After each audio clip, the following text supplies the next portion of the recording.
tozoleka na lumbango na liloba na Nzambe tozana des services ezo kende simultanément tozana service oyo tobandaki oyo tosalaka chaque début de l'année, chaque mois de janvier comme premier mois de l'année sur 12 mois na esprit ya prémisse janvier a mois prémisse sans ya prémisse oto bonzela Nzambe. C'est pourquoi on a fait dédicace, dédier le mois, recommander toute l'année au Seigneur.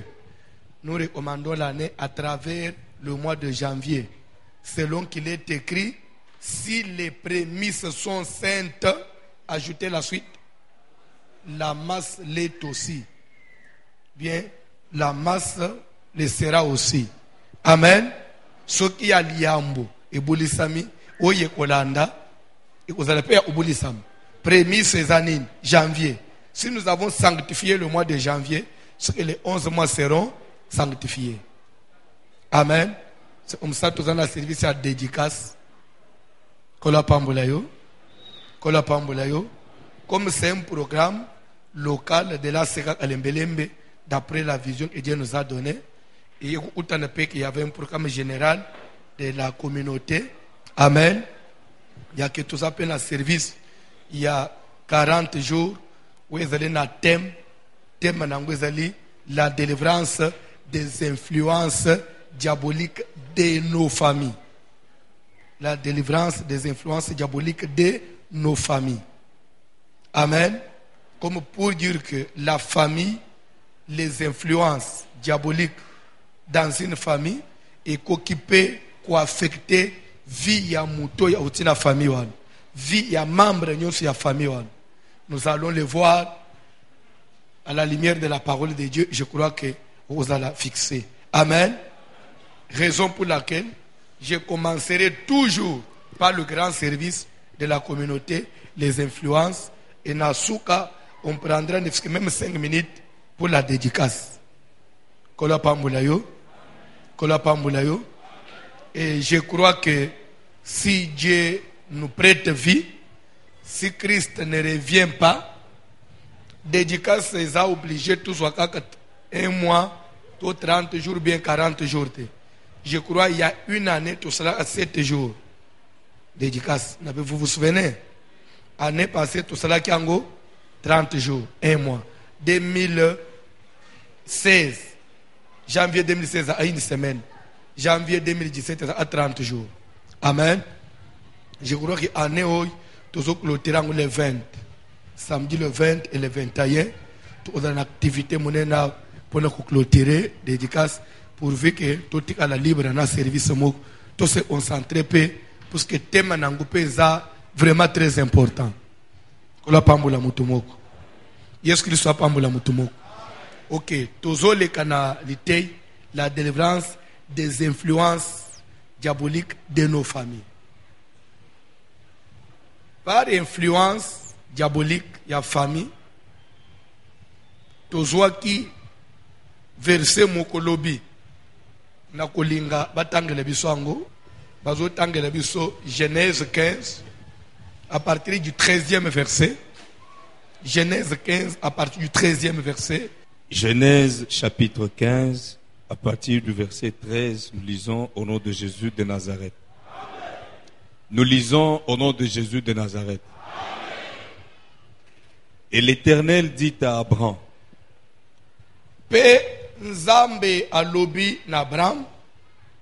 sache que tes descendants seront étrangers dans un pays qui ne sera point à eux. Na Bible ezana moment moko bazoba Abraham pe ezana tang bazoba Abraham. Na bito soke bien. Ayaki ko comme Abraham mais abandé ina uzala Abraham. Je crois que c'est clair. Ah. Tanga Bible bandela. Et l'Éternel dit à Abraham, pe Nzambe alobina Abraham, sache que tes descendants seront étrangers dans un pays qui ne sera point à eux. tikala koyebete bokitani na yo bakozala bapaya na mboko oyo eza ya bango te. Fanda na se, fanda na se. Otelema nano wana papa.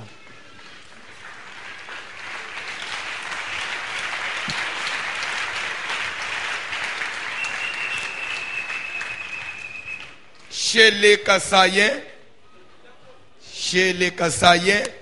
il y a un adage louba qui dit ceci.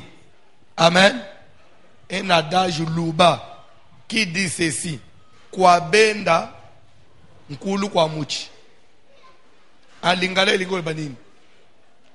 Epa ya batu na mboka mupaya.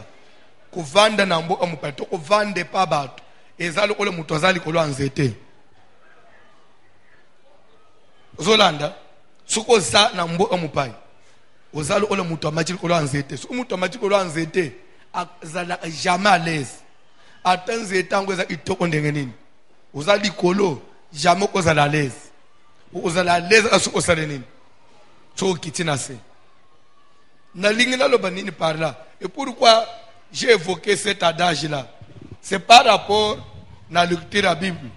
Dieu, il va parler à Abraham, il lui dit, sache que tes descendants seront étrangers dans un pays qui ne sera pas eux. Du fait que c'est ma cause à la moupaye namboka mususu. Pour n'anzamba zolu on dirait ça est tumbu. J'ai vu mon souffrance. Yeba ke ba bo itane na yo ba ozala ba paya namboka ezaya bangote. La personne comprendre. Bien aimé mutoko sayote. Mutoko sayote. Ate oza wapi atozo mene vinini. Mboka bato za mboka bato. Mboka no za mboka na yo.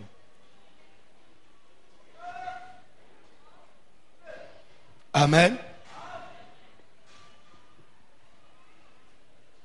Kola pambula mutumoko. Kola pambula mutumoko. Des fois les romona atabande on a soba kongolo basa libanda ya mboka. Des fois bazape osemalmene kutambula oloba. Susi na bagweza kanini. Kongwe bonga eza la pe stable. Jour mutupa lingaya ufanje. Ulingi pe obima ubimi. Fo mbo ekoma mutu linga voyager aza à l'aise. Voyager na te asoko zili douce OK. Pourquoi ce que mutu alungana ongo linga ukende libele. Po soko zongia moyo kubima lisusu. Mais ce que dakake ulingo kende poto OK. Ulingi pe ozongao. Ozong. Ulingi pe ogem. Tine ya mutu ache susi ya voyager zate. Amen. Un Sud-Africain, il a besoin de aucun dépôt au salaire. Un Sud-Africain.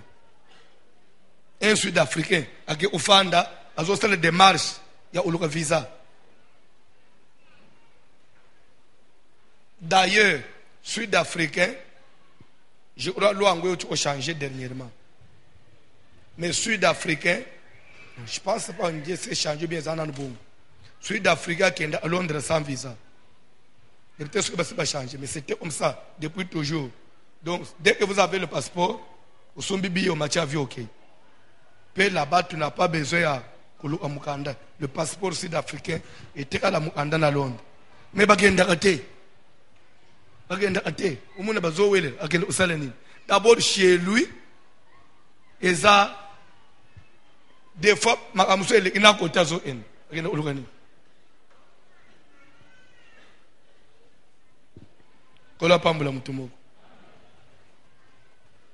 Umoni Afrique du Sud doit peut-être yoke la kanasam. Il y a des coins en Afrique du Sud. Europe est zate. Europe est télématé. Europe est télématé. En Afrique du Sud. Europe est télématé. Il y a des coins. Amen. Dernièrement, na Djirban, na visité aquarium na bango à Djirban. Natkala umona ngona Europe te. Soki etongami sikoi na Toronto ndena munaba sali yango ukola mundele za kana folie de grandeur asali ya Yesu ko exagéré. Amen. Aquarium, quand je parle de l'aquarium, c'est-à-dire les aquariums yanda ute.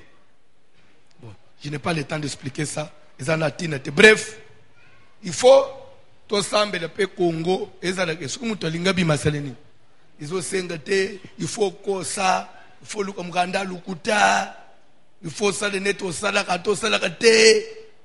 Donc soki mutu azwi visa azo témoigner bande onazo umisa nzambe pour ne uzo visa. Ah, visa c'est comme témoignage. Ezana biloko belé. Il faut un long sujet de prière. Un long sujet de prière. Est-ce que voiture, il faut me témoigner pour soulever voiture. Voiture.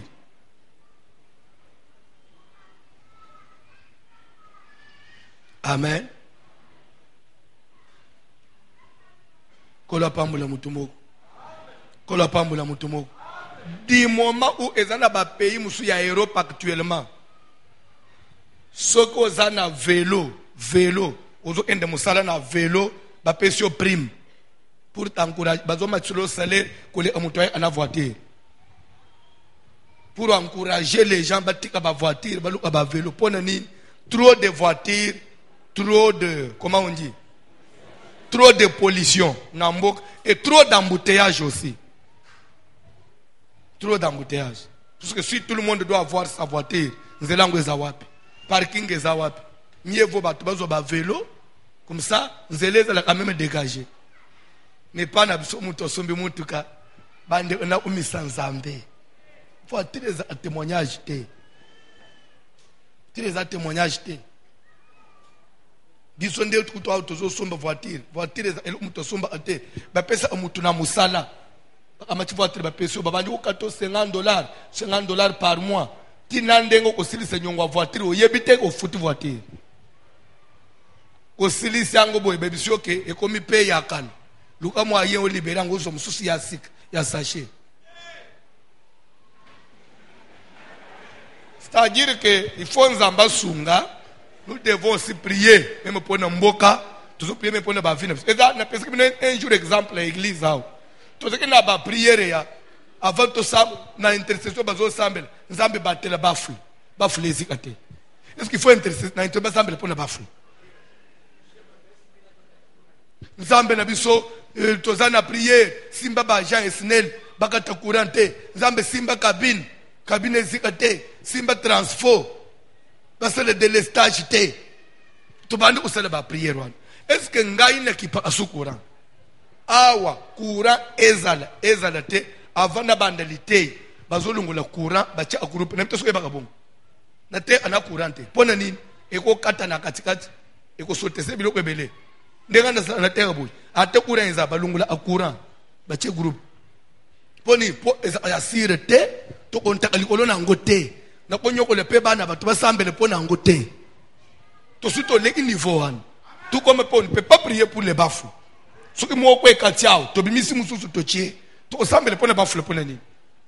C'est que même mboka to comme na niveau mususu, muto so sambele pona biloko akolia te. Est-ce que sambele biso lobito ebite to kolia nini? Ah.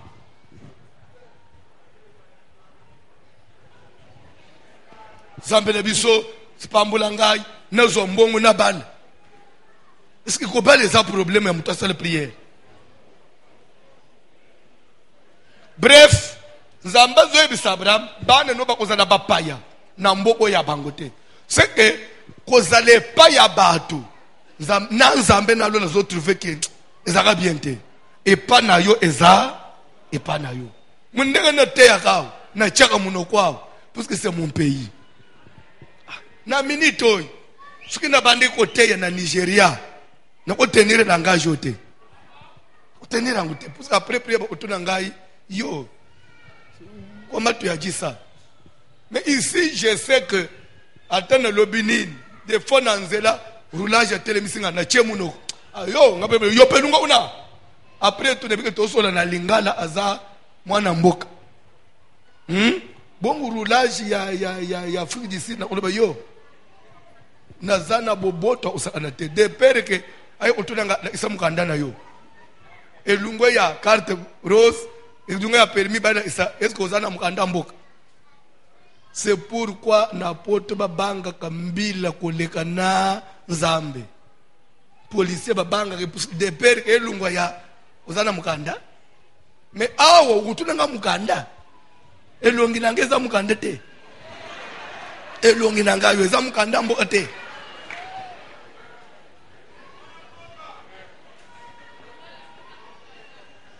Que Dieu bénisse le Congo. Que Dieu bénisse le Congo. C'est notre pays. Dieu a voulu qu'on soit ici. Dieu a voulu qu'on naisse ici, papa Nangai. Ndengo to fanjao. Ya fondeng bo fanjao tebino ba commission. Bo fanjao que François alingale isenini. Maintenant les isenini, je suis chez moi. Papa Jérémie, tu veux quoi? Oh, mais c'est chez moi ici. Peut-être que vous comprendre à mon oh, vous êtes les livres, papa. Hein? Pasteur, pasteur, pourquoi vous avez bon? Il dit que puisqu'il est chez lui, je dois d'abord me sentir à l'aise ici, que collègue partout. Ah ouais, on a go tambour à 2h du matin. Au moins, il faut ici là, papa. Il faut ici là. Bakoulou ne peut pas s'abienter. Beaucoup de gens battent mal à l'aise dans le banc. Koulou, c'est quoi?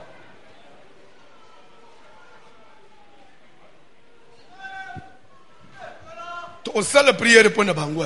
Bakoulou na wan. Sola nande koulou ne peut essayer. Tu as sambe la bako kauka. S'abienter. Et pas ya batu. Tozo banga banga. Et pas na bisomo na banda ko banga banga. Na ko tambula na saka biente. Bakokata ngona bakuluna. Oh, téléphone a bien té, kuluna ko botol.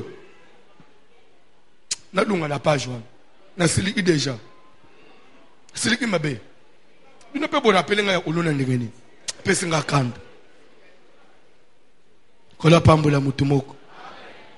Sache que tes descendants seront étrangers dans un pays où Esaïa bangote. Bakisale kutir. Na mboko Esaïa bangote. Bakisa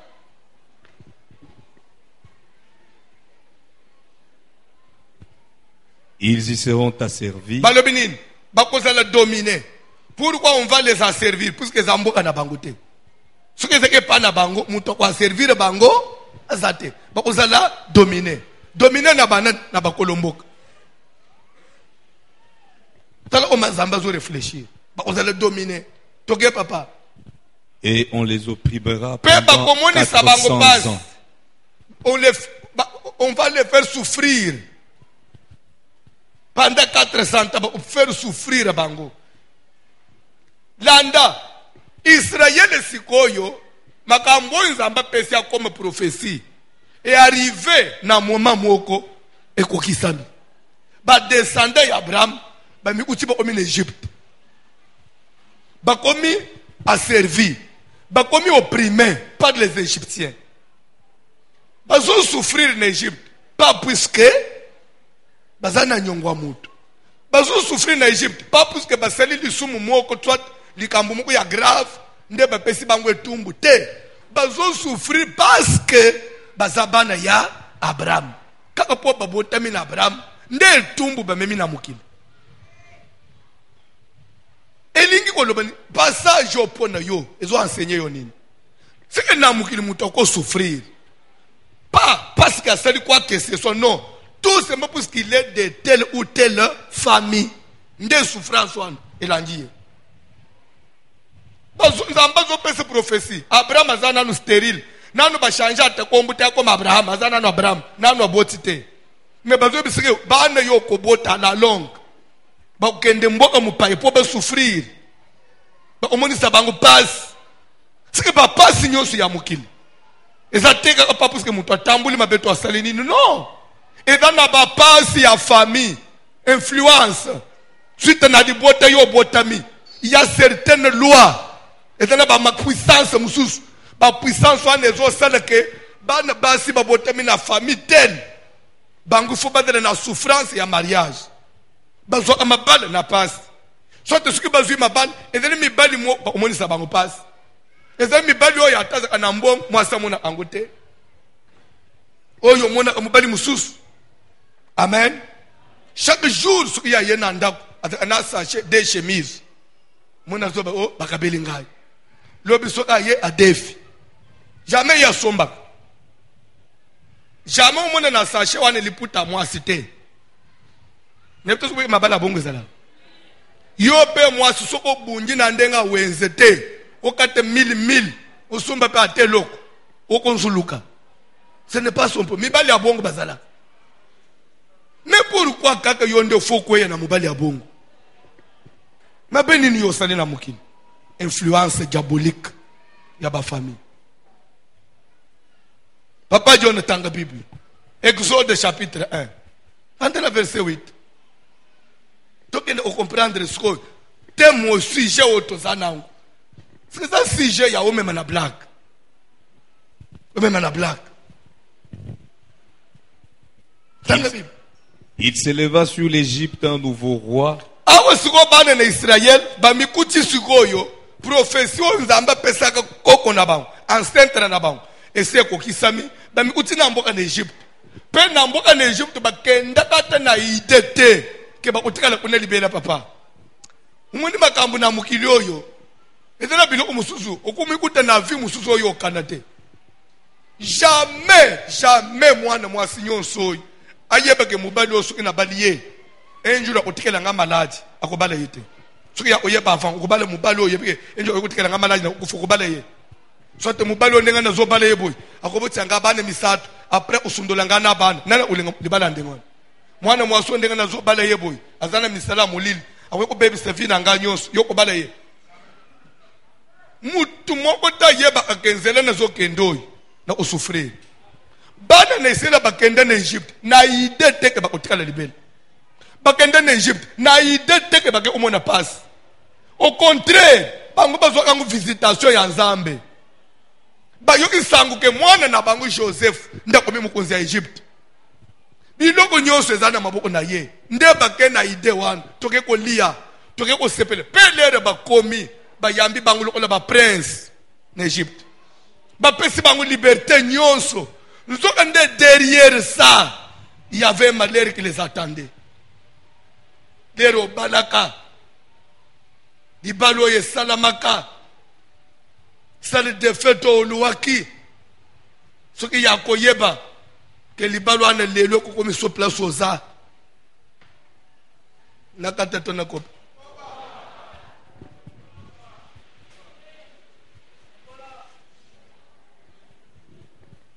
Pipi, mariage. Mariage, les lotos qui n'a mariage wapi.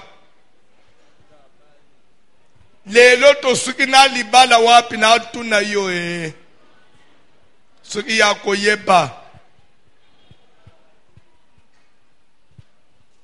Peregre mingi zanini. Avant monsieur Georges Aya. Gilbert azalaki oboyi Gilbert okwei na George soko genda atana Gilbert suki ya koyeba nakoba tona kata na tema be esalam tema pasi eza na fi moko bande kolanda pe bande uchile pe miso oboye fi wana oyo ozwa mama oyo ngomona ukuthi nanezo imangayi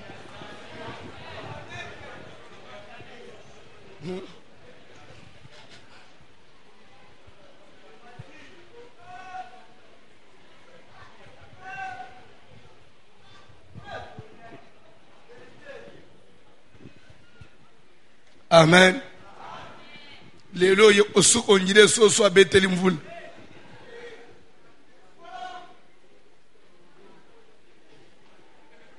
webeza na libala mususu mwasi anzuluki ozo mituna me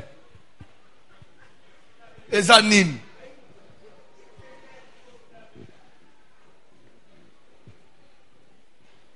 mama moko sala imikolo ebela monani na mwana na mwasi te depuis abalaka jour okutana na mwana ya mwasi mama na koina se abanji kolela azotona mwana ya mwasi sikawo nanga ina boti muninga obimi onjile siko yonde ubota ngai atanga mama no mukolo nazana nzoti ozana ngote mwana na ngai pona nini o nini mwana li mama na bande ko boye ko yebisa bino ka uzobo ko bisopo talakaka pobo pe isa ngai na sala mutu pass mutu makasi dena bande ko bika bara tena lobi na ko yebisa bango pona nini ba para ba boye ke lokoyi kola na santé tak nena bande ko bomba ka melere na mone leki na ko kufa pam ne bozaka baboti na ngai na kana lo batabo ko bwaka ngai me dimwe boyeba nazo souffrir otali nzoto wa mwana mwasi otali photo na ye otali eloko komi tu ne peux pas reconnaître et c'est la même personne mais akomi boy pona nini nani akomisi ye boy des fois soko landele mwana mobali oyo abande kutinda ba SMS tina 4h du matin soki bazwani na WhatsApp pone osolo lao kaka ti connexion ko kata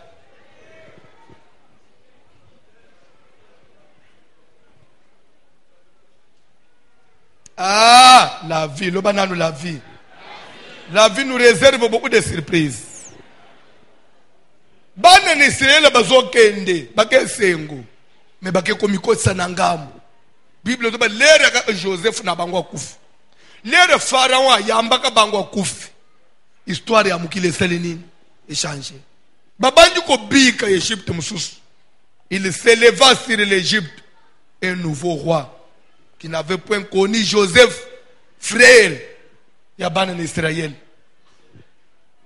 Et ce monsieur là, voilà comment il va instruire son peuple que boke bana batoy bato bazaba paya baye na mboka na biso bakomi ko bongela na mboka na biso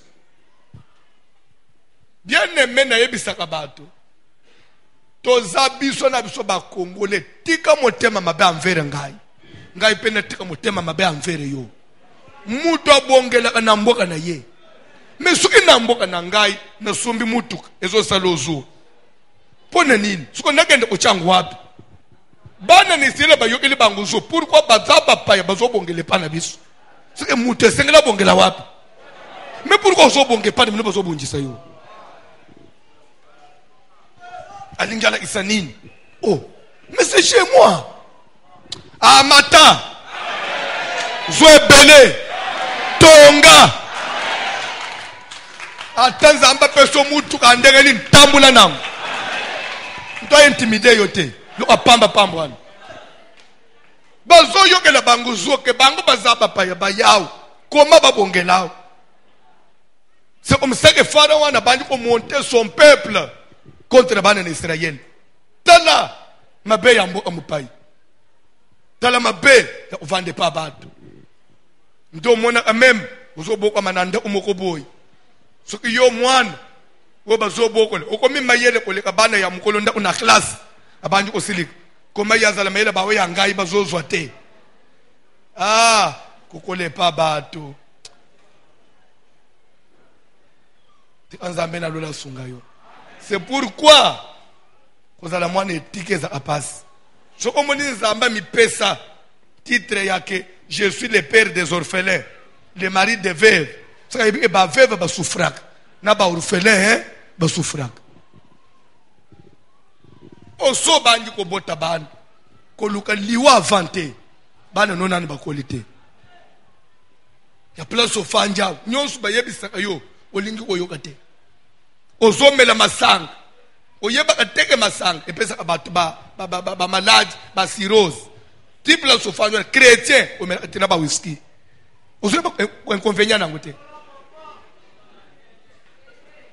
ozosala kindumba mukili mobimba pona yo nebite osozo révélation que malade dans la société parce ba longola eloko ebomaka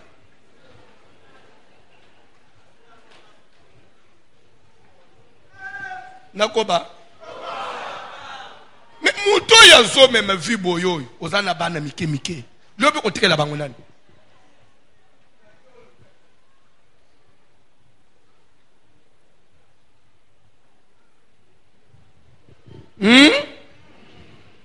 ata oza serviteur ko zalo fanja de vitesse makasi. Ah, ya ba se vitesse yo ande wo cha commentaire, c'est vrai papa. Onyo za kanabang ke baka pena yo. Zaba sala zamba chela o maboko ke baka. Sunga mu unazo bana batu nanga etali yote. Une boyko.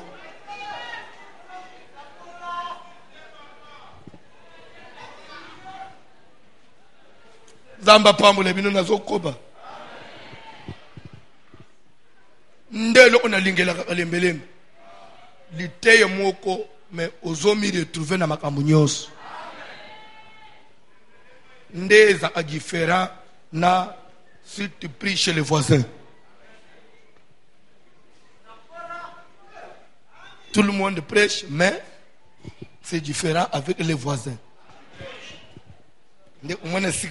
Problème. Je suis congolais.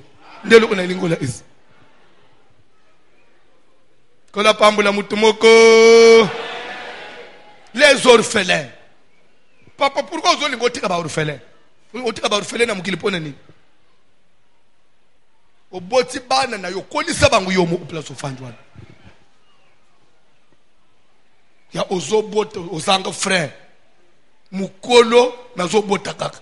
Tolo ba pe tolo ba te. Ko bota peza anandelo. Te ngana koloba. Tolo ba nanu na age moko boy. Le rozobota kalikilaka. Ti mwana ya koma na 15 ans ngana uzala nani. Zuko le rozobota pona na obokolela yo ngai.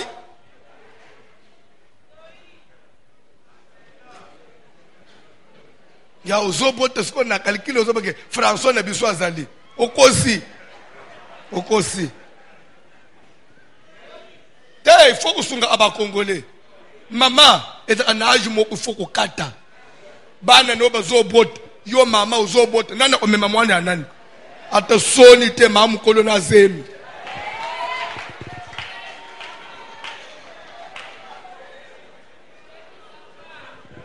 amu kolona zemi ye wana na maternité na kati abana miki abeta kaboy na sala da ushima beta kaboy mamu kolona kati ba jeune fille toloba te na koloba abisko uchanga te na za congolais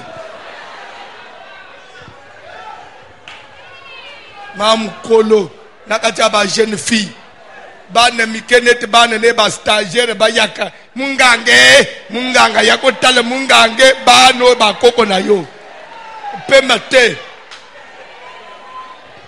oluka nini de okoyoka o remplisser la terre nzamba lo bakina mutu moko la terre to remplir bisonyo to za ebele yo mutu ko remplir la terre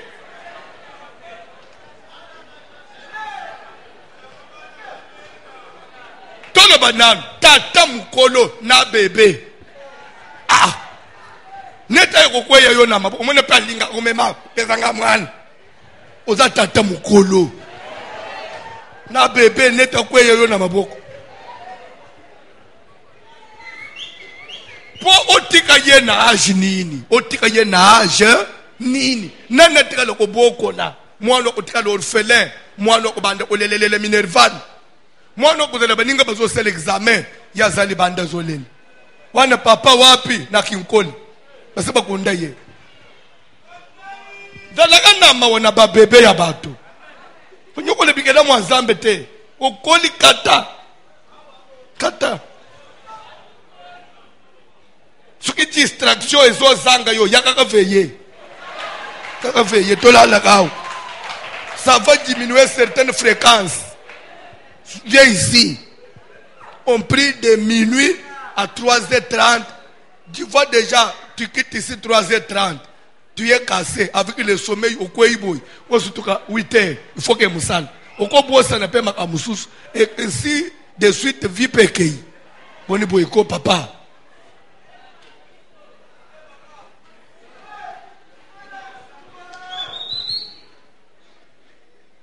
Ba urufele ba itele kolele na mukili. Nazote mabe.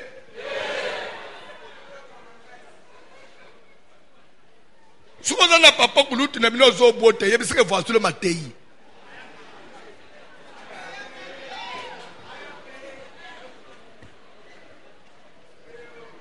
Mutu moko kotondisa mokili te. Kotondisa mokili za batu nyonso. Zamba lobi remplissez la terre. C'est-à-dire que dans l'ensemble. Au cours de l'obotia à témoin 5 kokite. Il faut combien?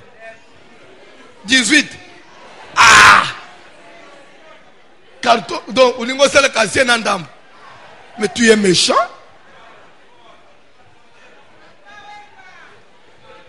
Frère l'obité depuis la bande au botanano nazo Joseph te nazo Luka Joseph.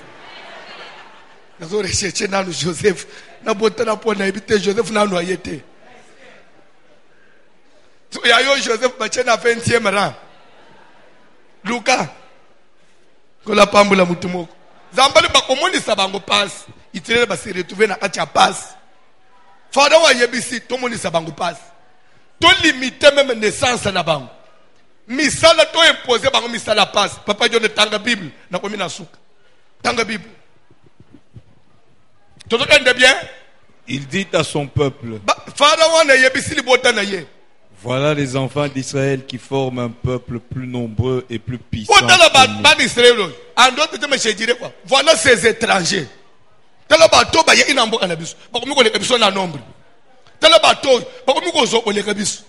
Toi avancer. Allons. Montrons-nous habiles à son égard. En face. Ezana ba mama mususu azoboko la bana ya mbanda mazoboko la bango na mutema mabe ayebike mwana ya mbanda za examen lobi ndazobi misabasanya na babilo mwana wa banda atali mama na osala na tongo après examen okusokola eza mutema mabe so ovanja ozolandanga mukileza ya yote enjuro ostuka peka ndengo tambula aboyi obeti ba ko kwei oya yope abokwa me pa mutu. La vie ne nous appartient pas. So ape mwana ya muninga lo ola ya yo.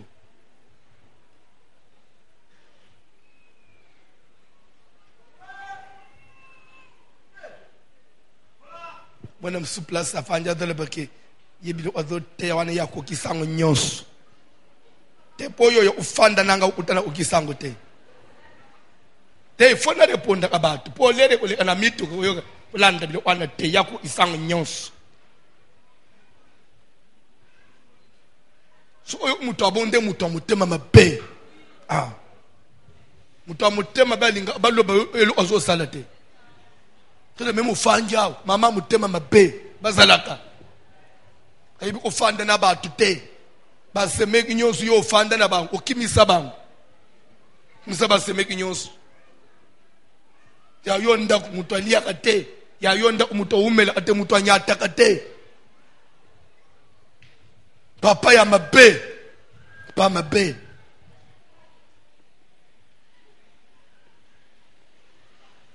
Tola pambula mutu moko.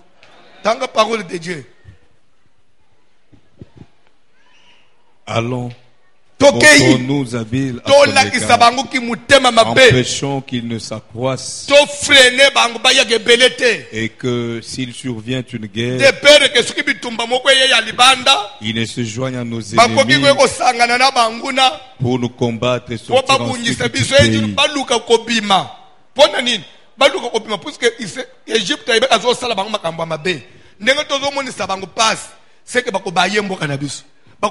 pays. Oh. Mais yo ningi bangote, tika bango babim, babimate. Tika pe bango badala à l'aise, bazala à l'aise te. Finalement, à ce moment-là, tika lo ebe nzamba telemaka. Tika Egypte bani sere babim, babimate. Tika bango badala à l'aise, bazala à l'aise te. Mais bazabi kela mwanzambe. Baneni sakekela mwanzambe te. Justice na lo le telemaka. Baneni sere babanju kolela, babanju konganga.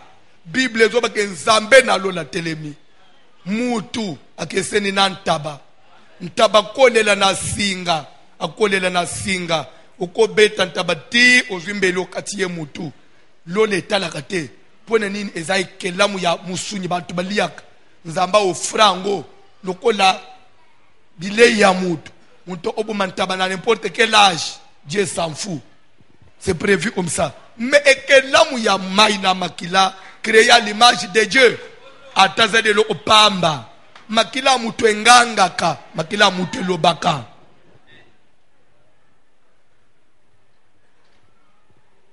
Tu ne dois pas être là pour faire souffrir ton prochain. Non.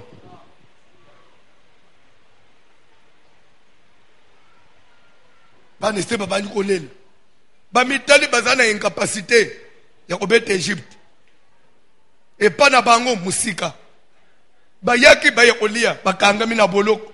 Zambo za wapi? Zambe na lola za wapi? Bien aimé na problème nyonso ekokomela yo même dans le mariage. Même dans la société, un chef il ne veut pas de toi. Ce qu'on t'a dit, c'est que wap, yenda zana signature suka, fuka manase, belela lola, zamba zanaka.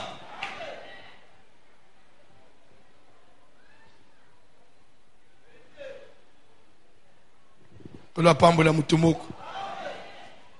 Kola pambola mutumoko. Amen. Na yebi papa moko asala mwasi boy kobeta kofinga mwasi amona kambongo te tato yakendaka soka zote musalele ili na wenza asomba katina tomate ayaka deja na sachet ya biloko mwasi alamba akaka pona nini soki na pension mbongo ukutikala na mbongo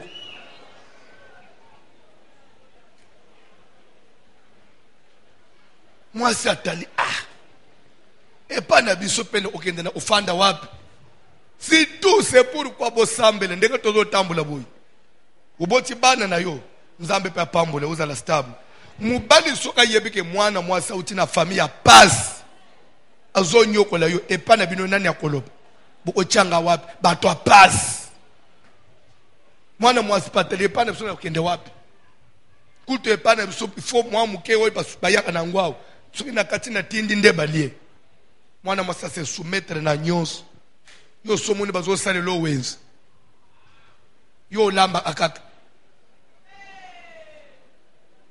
soka ya leli na bisie sambela nzambe papa na boma libalo après yemo oli papa soki na bomi na okende wapi na bisie sambela nzambe zambala la ate papa wana beta VC kaka côté gauche ya olemba na hôpital soye zotanga kende usomba tomate na wenzi telema somba tomate na wenzi ya opesanga na lamba salaire sikoyi mwasi ndazo kende usu mwasi ndako miko gérer bilo onyoso ba versement mitu ezo itana mabo a mwasi azoye beswele ote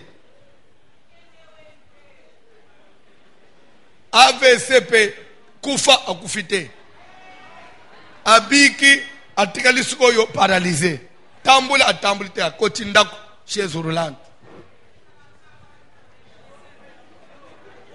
so isuka moni mwasi yena ba bazo bazo verse mbongwe pa mwasi mwasi azotanga umuni yavanyi na mbeto bali kulela mwasi tunia uzolele ninte elokute mais moi c'est tellement qu'il y a son type que c'est méchant moi tu peux la besoin les lambons et ça ne m'a beaucoup n'angai tellement il y a autant ah nzambo ya lola compliqué et dans la bilo omusuko kende na una charnel te sambela nzambe et loko batu ba yeba te que Dieu existe et que justice na nzambe et réclame makambu nyos. Certaines injustices dans la société, mettons-nous à genoux. Mettons-nous à genoux. Fukama. Bana ni selo ba leli. Zamba tele. Mais nazo tunayo. Awa bazo souffrir en Égypte awa. Ba beti nani. Nana kwa bisanga infraction basali. Mais bazo souffrir à travers qui? À travers leurs ancêtres. Ils vont souffrir à travers quoi? Qui? À travers leur famille. Au cause de la place au Fanjao. Ils vont souffrir à travers la famille au Botam. famille nini oyo bato baza stable te. Famille nini oyo chaque 2 ans 3 ans il faut beaucoup faire le mood. Liwa na famille oyo eza influence te. Boko makami bange te. Baoyi bakende poto ndenge mona bo bazana Afrique. Baoyi babala ndenge mona bayi babala kutu bayi babala te bien. Ko la famille moko yaya na bango mwasi abala. So iso aye pa na bango yaya ye pa na ayina famille na ye. Baleki ne nyosi ya basi bazo sala na basini keba lungula mapapa nona se. Po yayo ya va lungwa zonge pana ifo yibata mapapa ya baleki mi bale. So iya ye baleki nyos ba bloquer ba valise na bakadena. Ba fungule ana maboko boy. So azo tele makota na chambre oy. Leki mo bazana sima wana. Azo sirve azo zo nini. Donc yaya zo yiba baleki vous n'avez pas l'idée.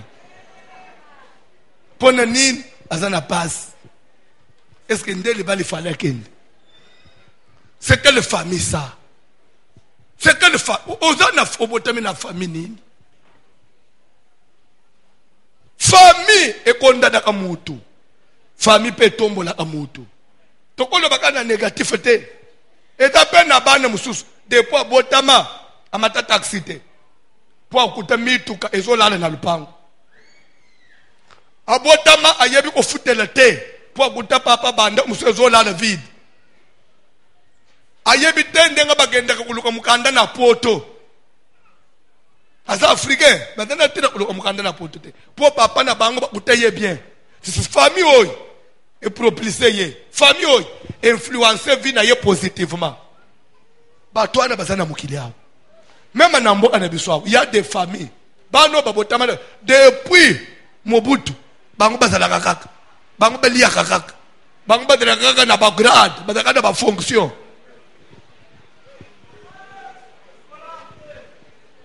Mais il y a bien nos familles depuis Bukoko, bolela kaka. Bozaka na passe. Bozaka na souffrance.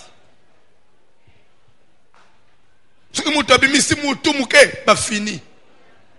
Tala bitumbo komi nangoy. Umoni bitumbo komi nango. Kobal problème. Obali kobote komi problème. Kokobote bana mwana kole lelo malade ya komi OSS. Komi mwana botami azana problème pema. Et pour moi ça bien te. Nyonso kapo ba mono bali mwa libala ya mwa $100 mwana naka. Ndesu ba poursuivre yo na kobote. C'est quelle famille ça? Balinga kinini? Balinga kinini? Biloko ya boy su inzamba salite. Liwa na liwa. Tozo ya l'église, tozala na busosol. Ya wotale, je suis de quelle famille? Nzamba pesi occasion kuluka nzambe tche sérieux. Bazo pesi requête na prière. Ndokuta ya fanja zo beta masolo. Eri ya osambel ya zo beta masolo. Yoza muto beta masolo.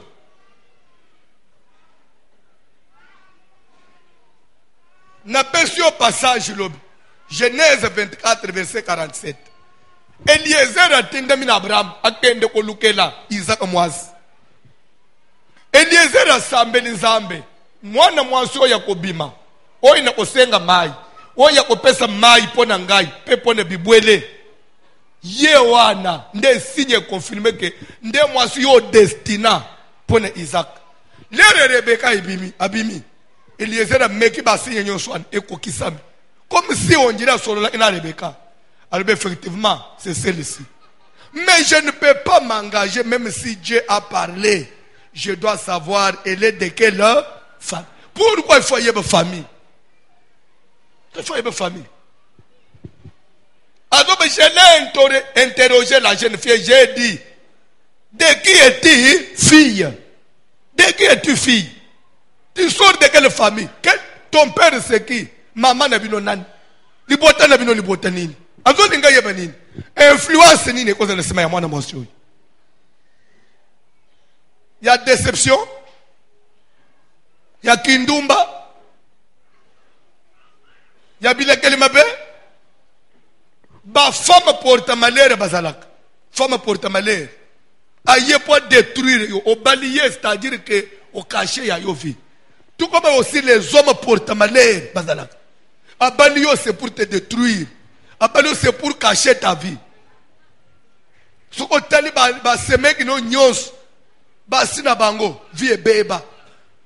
Nde yoyo onje masumwana mobali oyo. Okoma lokola bambanda na yo mususu. Basi aba grand frère mobali na yo. Telefina bango komona. Azelo okoko sayote. Talaka bambanda no komona. Ezalo lenga famille na bango. Ndo kutaka libota mususu. Bane mibadi 5. Mutu azana premier mariage azate. Basi ba divorce. Ezanini. Ndo kutaka libota mususu. Bana basi 3. Bangu 3 basi ba ufele mibali. Même à il faut beaucoup faire les balles. Battre bango nyoso ba veve. Ana bana ba boko la. Una pe ba kutani ba zo solo. Mon ndeke to sabo photo linga ne. To tkele biso na biso nzamba tkele mibali ba tkele biso na bana. Bazo mona ngoli kitaya bien. Yo pe okay na bo boto ke bala na famille abo. Oko ufa pe. Otiki yeve. Afa ya okota na famille talakati. Comment la famille il y a 4 veuves. So yo zo ote potika la. Ce qui famille a boeba luki délivrance te. Ba usuka wapi? Nde man lorsque quelqu'un en Christ il est une nouvelle créature. Nana te over sana mabe. Ah usuka ba zo souffrir ba en Christ te. Tokoko ba lobby na katiwana.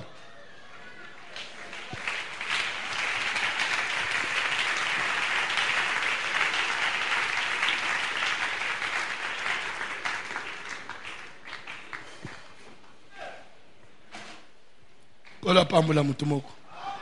Ne peut pas comprendre la matière. Influence diabolique ya ba famille.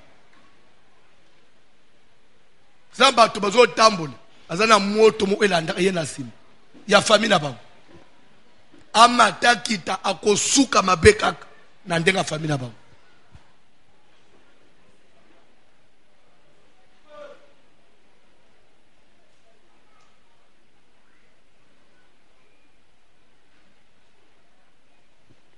Nazo solo la na pasteur moko azo betrangali solo ya muninga moko pasteur akufa yake sogi na nesu 2 ans azo bisanga en tout cas papa ninga na biso akufa wana libike mwasi na ye oya tiki azana mwana te na ndenge nini mais tu so na matanga bana ya pasteur parce que belé wana oui mais bana wana au pasteur tikana expliquer yo muninga na biso wana abota na basi 5 ya kindumba te abali ya liboso abotine bana de abengani abali mususu abotine bana 3 abengani abali mususu abotine mwana muko abengani abotina basi 5 abengani pe nyonso 5 aye ko bale 6e abotite aluki abengana 6e akenda kate atinga mieti pasera komi mubange pa kufi 6e akundiye oya botite nda fanjine tina su bayo botana bango afande ana bango te eza vie normale mutu famene na sina muki il faut yeba eza puissance nini et derrière ça et dans la batu bazo tamle na ba puissance ya famille ezolanda bango.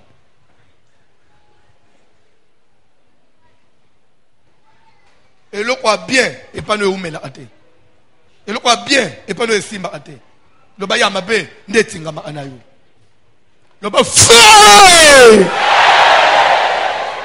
Toko sala prière pour nous combattre la influence diabolique. Et pour finir, vous m'accordez 5 minutes. Je vais parler de la dédicace. Kola pambula mutumoko. Amen. Dédicace et aussi un verbe dédié qui veut dire recommander à Dieu. Amen. Pourquoi recommander quelque chose à Dieu? C'est pour que la chose revêtir un caractère sacré. Nda isa. La dédicace, on peut recommander 1 année. On peut recommander année. Ce qui est un nombre 10. Bible dit dans vos jours de joie, dans vos fêtes et à vos nouvelles lunes, le sacrificateur sonnera de la trompette et bandeli à sens. Ce qui sans ça si que bimi nganganzamba obete kelelo Peut beaucoup offrir mbeka. C'est pour recommander sans oya si que banje pa nazam. Peut Bible doba que loko boko salawana et qu'on mettre en souvenir. C'est que sans oya banje si kawana est dans le spécial. Et dans le sans oya nzamba dans la mise na yeli kolona bim. N'est ya dédicace. On peut recommander, on peut dédier une maison. La dédicace, on ne la fait pas après l'usage, non. On fait la dédicace avant l'usage, c'est-à-dire avant toute utilisation. Ndako etonga miesil. Salomon a la dédicace à temple. A tongi ndako nanzambe esil. Avant suko baye ko habiter ndako nanzambe. Avant musale banda ndako nanzambe. Nda sali dédicace. Pone ozwa ndako ango ko présenter nanzambe. L'air bazo présenter ndako n'est pas nanzambe. C'est alors que la maison quitte d'être une maison ordinaire, elle devient maintenant la maison de Dieu, elle devient sacrée. Sans cela, la maison sera comme toute autre maison. Quand bien même mais il a fallu qu'une prière spéciale et seulement pour que cette maison-là, qui était une maison tongami, ait revêtu le caractère d'un temple et comme sacré et comme bipaiwapi nzamba ko fandisa kombo na ye. Quand nous prions, nous recommandons l'année au Seigneur. C'est pour que l'année cesse d'être une année ordinaire, mais comme une année où nous avons fait alliance avec Dieu. Une année où nous avons des compromis avec Dieu. Comment vous comprenez un peu pourquoi on doit dédier? Prière de tozo sala. Seigneur, année yango yebande. Toda nanu na yebande la janvier. Tikete année oy. Otambu sangai. Année uko tika ngai nazala polele ona bane mususte. Ya nasituka asituka anabaku ezozo ngai te. Na zamwana na yo. Lokolo sepeli na kota na 2018. Tika 2018 ango. Yo kambangai. Vina ngai yo simba.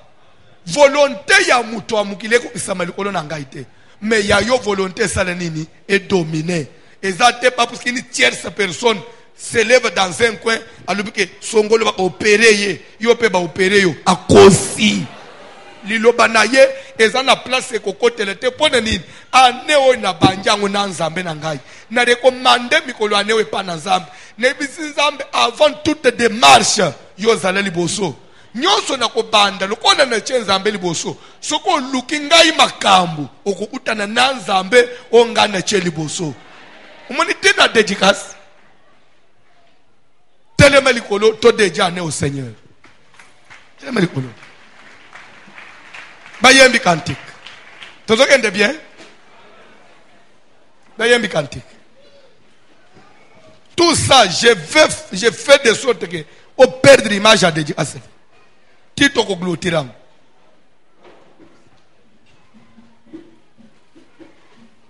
Na butu na olobelangu su bien dédicace.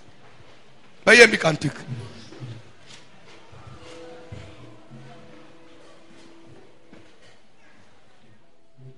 Au côté de ma tantine, au côté de bas.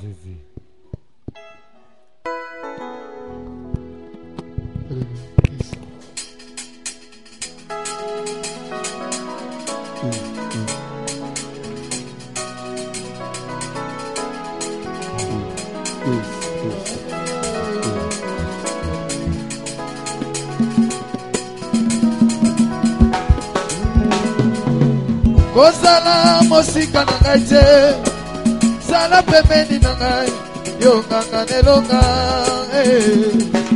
Kozala mosika na ngai te, zala pembeni na ngai, yo likonzi na moto. Kozala mosika na ngai te, zala pembeni na ngai, yo nganga nelonga.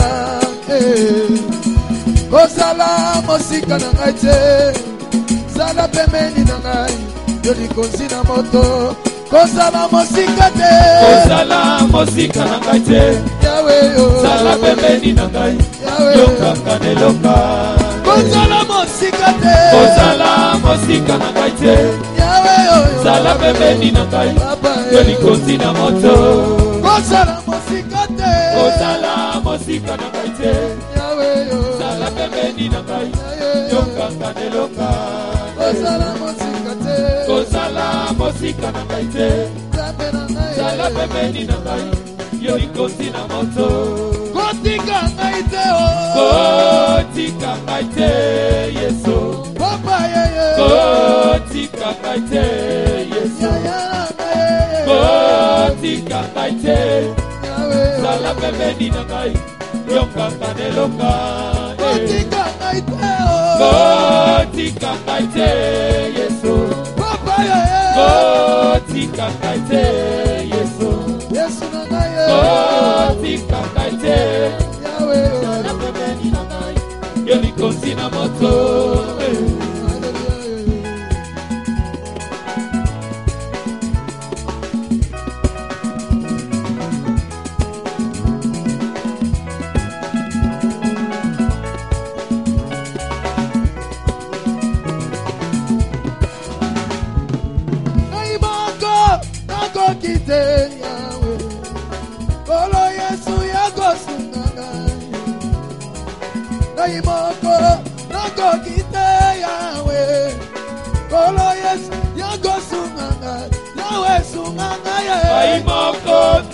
Kokite Yahweh, Yahweh yo yo yo. Kolo Yosunganga. Kaimoko na kokite. Kaimoko na kokite Yahweh. Yesu na ngaye. Kolo Yosunganga. Kaimoko na kokite. Kaimoko na kokite Yahweh. Yesu na ngaye. Kolo Yosunganga. Kaimoko na kokite. Kaimoko na kokite Yahweh. Yahweh yo yo. Kolo Yosunganga. Hey, kaimoko Yesu na kokite. Yahweh. Kolo Yesu yakosunganga. Nangula oyo na kokite papa. Kolo Yesu yakosunga. Yesu sunganga ye. Kaimoko na kokite Yahweh. Yesu na ngaye. Kolo Yosunganga. Papa bane. Kaimoko na kokite Yahweh. Yesu na ngaye. Kolo Yosunganga. Ai kulomba kwanyi. Kwingomba ni moyo wa mungaza. Sabi wakwenda nenda. Teresa kulomba kwanyi zake. Kulomba kwanyi. Kwingomba ni moyo wa mungaza imunda. Sabi wakwenda nenda. Teresa kulomba kwanyi. Kulomba kwanyi. Kulomba kwanyi. Ndomba ni moyo wa munda. Zambi akwenda nenda teleza kulomba kwanyi. Ai kulomba kwanyi. Kulomba kwanyi. Ndomba ni moyo wa munda. Zambi akwenda nenda teleza kulomba kwanyi. Zambi wanyi mwaji wanyi. Mwaji wanyi. Mwaji wanyi. Ufika kumpala kweba. Zambi mutu kunemunya. Zinjila kumpala kweba kayimunda. Papa wanyi. Umba milombu yanyi. Yesu wanyi weyoyo. Kulomba kwanyi. Ndomba ni moyo wa munda. Zambi akwenda nenda teleza kulomba kwanyi. Ai kulomba kwanyi. Kulomba kwanyi. Ndomba ni moyo wa munda. Zambi akwenda nenda teleza kulomba kwanyi. Twima zambi waluse. Ludikalu yini nekelua. Zambi waluse. Zambi anyi walusa. Hallelujah. Zambi waluse. Lujikalu ini Zambi waluse. Utufile luse. Ai walusa wanyeyo. Zambi waluse. Lujikalu ini Zambi waluse. Utufile luse. Zambi anyi bibi anyi. Jayigaye na mwakubajiwa. Kukalenga wanyi. Zambi anyi waluse. Chiwana sangu mbane. Chiwana sane musinga yezuwa. Walusei.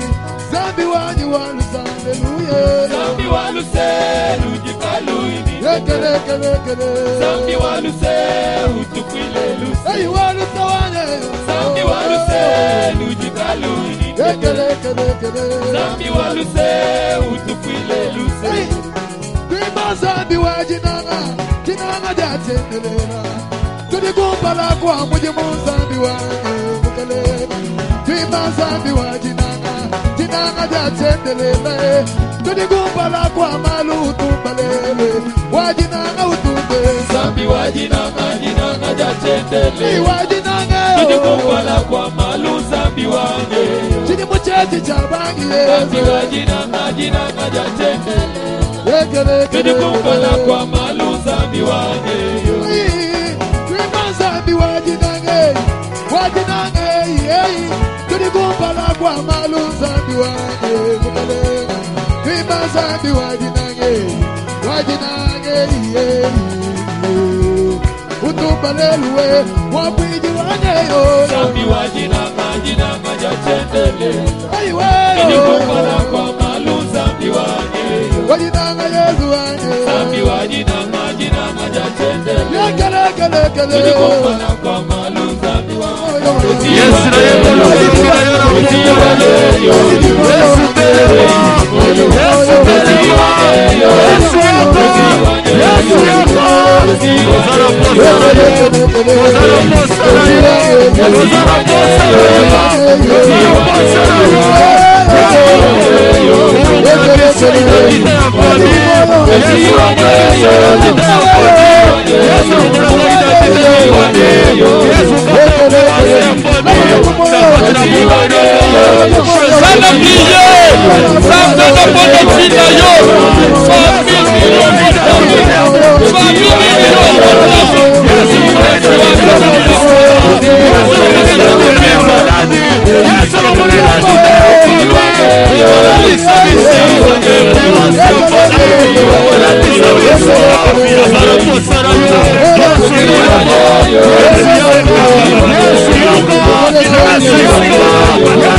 Yes, Yes,